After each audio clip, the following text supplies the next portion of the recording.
Good morning. আজকে আমাদের রাঁচিতে দ্বিতীয় দিন এবং আজকে আমরা রাঁচিতেই কিছু সাইট সিন করবো, যেমন দাসম ফলস রয়েছে বেশ কিছু মন্দির, জগন্নাথ মন্দির, সূর্য মন্দির, আরও বেশ কিছু স্পট আছে, সেগুলো করব। এই গলিটা দিয়ে মেন রাস্তায় উঠতেই অনেক খাবারের দোকান আছে, তো আমরা বাদিকটা দিয়ে হাঁটতে হাঁটতে পেয়ে গেলাম একটা সাউথ ইন্ডিয়ান দোকান। পেট ভর্তি করে খেয়ে নিলাম ইডলি। আমাদের ব্রেকফাস্ট ডান। উঠে পড়লাম গাড়িতে, আমরা রওনা হয়ে গেছি আমাদের প্রথম স্পটের উদ্দেশ্যে। আমরা প্রথমেই যাব এখান থেকে মোটামুটি 10 কিলোমিটার দূরে 108 ফিটের একটা শিবলিঙ্গ রয়েছে, তো সেখানে যাব। সেখানে সচরাচর কেউ যায় না, বাট আমাদের ড্রাইভার দাদা খুব ভালো, আমাদের একটা নতুন স্পট দেখাবে। দেখা যাক কিরকম। আমরা চলে এসেছি 108 ফুটের শিবলিঙ্গের সামনে। এখানে সামনে মন্দির এবং অসাধারণ একটা পরিবেশ। এখানে গান বাজছে এবং মন্দিরের সামনে প্রচুর দোকান, যেখান থেকে আপনারা প্রসাদ কিনতে পারেন, পুজো দেওয়ার সামগ্রী কিনতে পারেন, এবং জায়গাটা সত্যি খুব বেশ জমজমাট।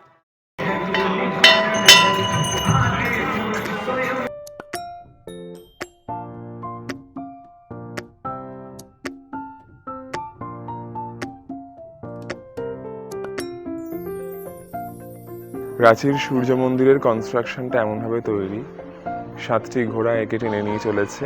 এটি একটি রথের স্ট্রাকচার, যেই রথের 8খানা চাকা, এবং স্বয়ং সূর্যদেব তা পরিচালনা করছে। এই হলো এই সূর্য মন্দিরের বিশেষত্ব। ভেতরে ছবি তোলা নিষেধ, তাই আমরা বাইরে থেকেই ক্যাপচার করার চেষ্টা করছি। সূর্য মন্দির দেখে আমরা এগিয়ে চলেছি দাসম ফলসের দিকে। এন্ট্রি ফি বলুন বা কার পার্কিং বলুন, 4 হুইলার সব মিলিয়ে 50 টাকা নিয়েছে। এই তার রিসিপ্ট। আমরা একদম চলে এসেছি, আর 500 মিটার মতো বাকি আছে। 10টি ধারায় এই জলপ্রপাত রয়েছে, তাই এর নাম দাসম ফলস।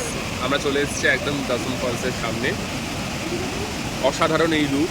আগের দিনই ভালো বৃষ্টি হয়েছে, তাই ফলসটা কিন্তু বেশ উজ্জীবিত হয়ে উঠেছে।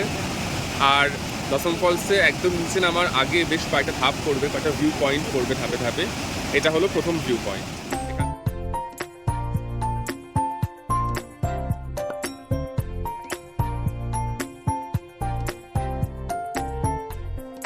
চলুন যাওয়া যাক আরো নিচে। নেক্সট ভিউ পয়েন্ট নিশ্চয়ই আরো বেশি সুন্দর হবে, তো সেই আশা রেখেই আরো এগোনো। দাসম ফলসের সেকেন্ড ভিউ পয়েন্ট। কিছুটা নেমে এসেই আরেকটা ভিউ পয়েন্ট, চেয়ার দিয়ে সুন্দর করে বসে থাকার জায়গা আছে, অসাধারণ। জাস্ট দেখুন ভিউটা।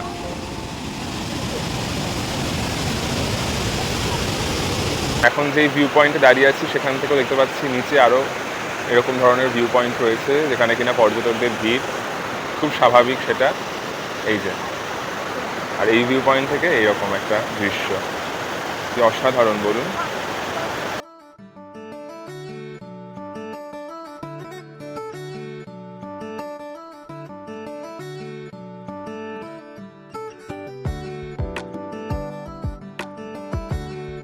আমরা একটু দাঁড়ালাম এখানে দসম ফলস দেখে এসে।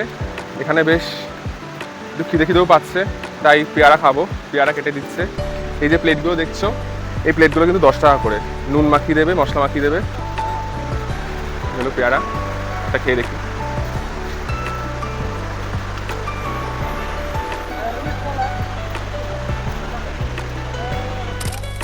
চলে এলাম জগন্নাথ মন্দিরে।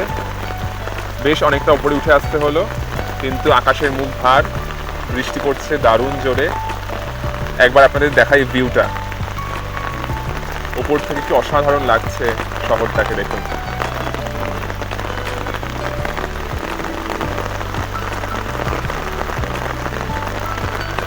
ফগে ঢেকে গেছে অনেকটাই চারদিকটা।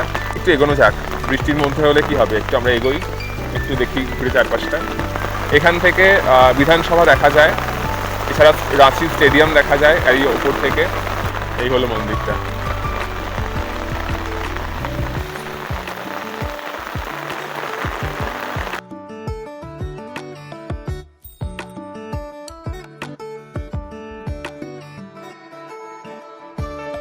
জগন্নাথ মন্দির দেখে এত তাড়াতাড়ি হোটেল যেতে মন চাইল না। চলে গেলাম চার্চ কমপ্লেক্স, রাঁচির অন্যতম জনপ্রিয় মার্কেট। শেষে ডিনার সারলাম এখানকার ফেমাস চম্পারন দিয়ে।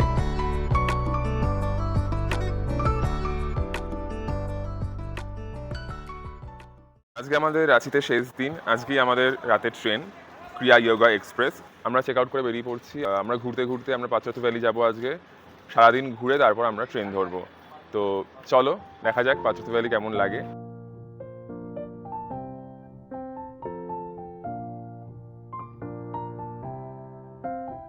আমরা এসে পৌঁছলাম রাজারাপ্পা মন্দির।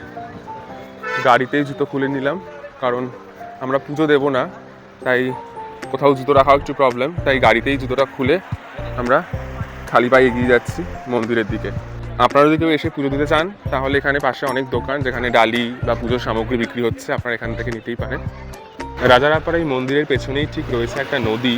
এই নদীতে চাইলে আপনারা বোটিংও করতে পারেন, সেই ব্যবস্থাও রয়েছে। এই পেছনে যে নদীটা গেছে, বয়ে গেছে, সেখানে কিন্তু বোটিংটা অসাধারণ লাগে।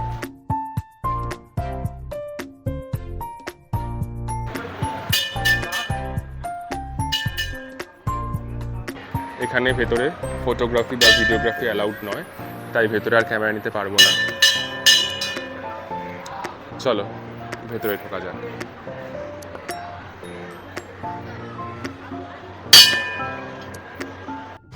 গাড়ি দাঁড় করালাম। এটা হচ্ছে পাঁচরাতু ড্যাম এবং পাঁচরাতু লেক। আমরা গাড়ি থেকে নামলাম না, কারণ এটা এখান থেকে এত সুন্দর দেখা যাচ্ছে। মাত্র 4টে গেট খোলা রয়েছে, তাতেই এরকম সৌন্দর্য। পাঁচরাতু ড্যাম দেখালাম আপনাদের, ব্রিজের ওপর থেকে দেখা যাচ্ছে। এটা হলো পাঁচরাতু লেক। এটা হলো একদম এন্ট্রেন্সের সামনে সুন্দর একটা স্ট্যাচু করা আছে। যেটা বললাম, এই লেক রিসোর্টে আপনারা থাকতেও পারেন, তার জন্য অনলাইন বুকিং প্রয়োজন। এবং যদি আপনি নাও থাকেন তাহলেও টিকিট কেটে ভেতরে ঘুরে আসতে পারেন। আমরা টিকিট কেটে নিয়েছি। এখানে এটা এন্ট্রি ফি হলো পার হেড 20 টাকা। আমরা 4 জন, তাই 80 টাকা।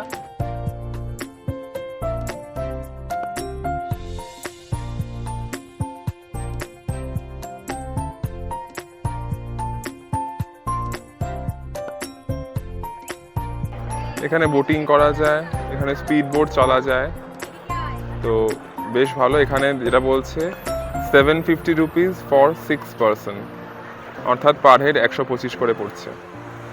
তো এটা 6 জন মিলে করতে পারে। আমরা যেমন 4 জনে আছি গ্রুপে, তো আরও সঙ্গে 2 জন থাকলে এটাকে ইউটিলাইজ করা যেতে পারে। আমরা কেটে নিয়েছি টিকিট। এখন একটু বৃষ্টি শুরু হয়ে গেছে, তবে অসুবিধা নেই, এখানে তো শেড রয়েছে।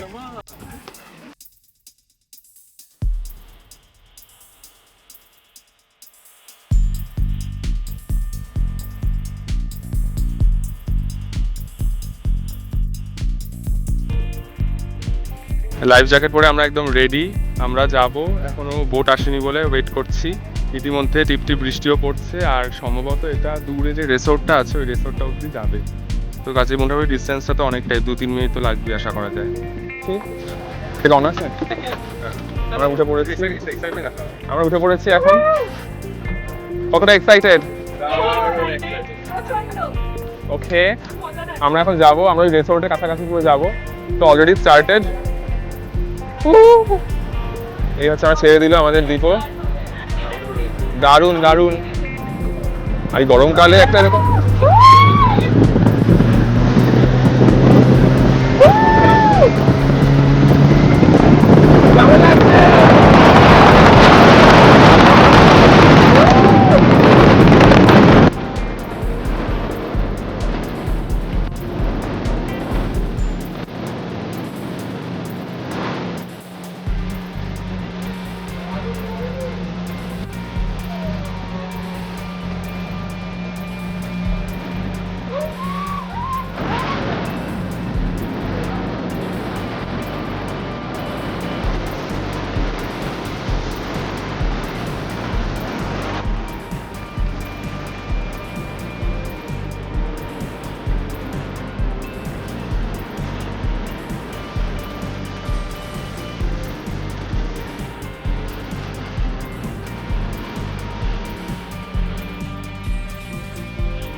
কমপ্লিট, দারুণ মজা হয়েছে, পুরো একটু ভিজে গেছি, জলে হাত না দিয়ে হয় না। এই স্পিডে গেছে, দারুণ দারুণ, চমকটা দারুণ দারুণ। যারা মিস করেছে আমাদের সঙ্গে, যারা আসতে পারেনি, টিকিট ক্যান্সেল করেছে, তাদের জন্য এটা। রেসোর্টে টানা গেল, পুরো রেসোর্ট অব্দি টানা একদম প্লেন স্ট্রেট গেল। স্ট্রেট যাওয়ার পর সেখান থেকে যখন ব্যাক করছে তখন সেই পার্কগুলো দেওয়া শুরু হলো, সেই পার্কগুলো দিয়ে তারপর এখানে আসুন।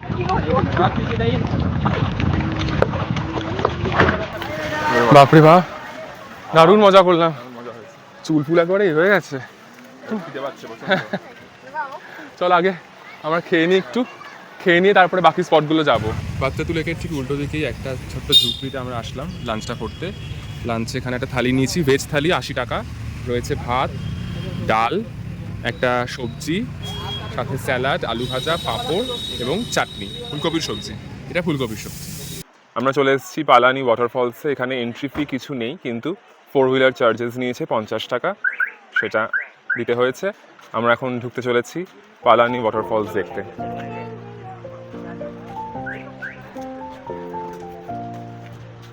ওয়েদারটা বেশ ভালো, একটু গরমের দিকে। গতকাল বেশ বৃষ্টি হয়েছে, কিন্তু আজকে রোদটা বেশ ভালো জাঁকিয়ে পড়েছে। তো একটু গরম লাগছে ঠিকই, কিন্তু অল টুগেদার একটা ফাইন ওয়েদার।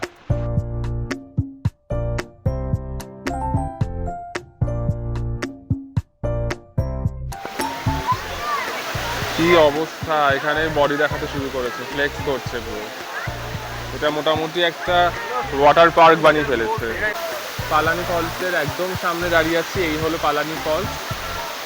প্রচুর লোকাল পিপল, লোকাল মানুষজন এখানে এসে স্নান করছে, এনজয় করছে, মজা করছে।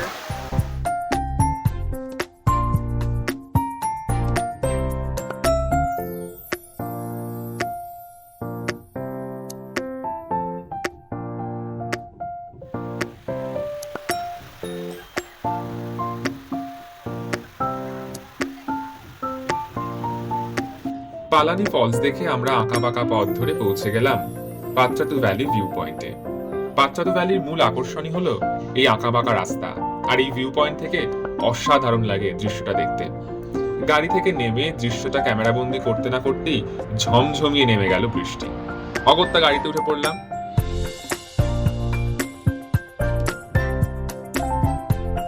গাড়িতে উঠে দীর্ঘ একটা পথ অতিক্রম করে আবার ফিরে এলাম রাঁচির মূল শহরে। রাঁচি শহরে প্রবেশ করতে না করতেই রাস্তার দুপাশে দেখা গেল রাঁচির বিখ্যাত মেন্টাল হসপিটাল। যদিও এই মেন্টাল হসপিটালে ঢোকা যায় না। রাস্তার একদিকে রয়েছে পুরুষদের মেন্টাল হসপিটাল এবং রাস্তার অপর প্রান্তে রয়েছে মহিলাদের মেন্টাল হসপিটাল। মেন্টাল হসপিটালে ঢোকার পারমিশন নেই, তাই এগিয়ে গেলাম আমরা রক গার্ডেনের উদ্দেশ্যে। রক গার্ডেনে পৌঁছেও দেখলাম বেশ টিপটিপ তখনও বৃষ্টি পড়ছে।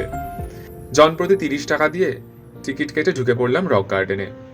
বেশ অন্ধকার হয়ে এসছে, তার মধ্যেই দেখে নিলাম আমাদের রাঁচির শেষ স্পট রক গার্ডেন।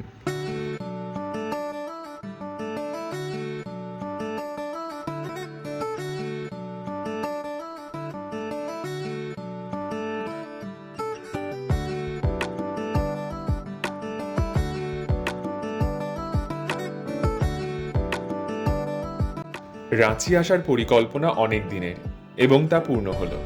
চেষ্টা করলাম এই 2 পর্ব মিলিয়ে যথাসম্ভব ইনফরমেশন শেয়ার করার। প্রয়োজনে অবশ্যই ডেসক্রিপশন বক্স দেখুন।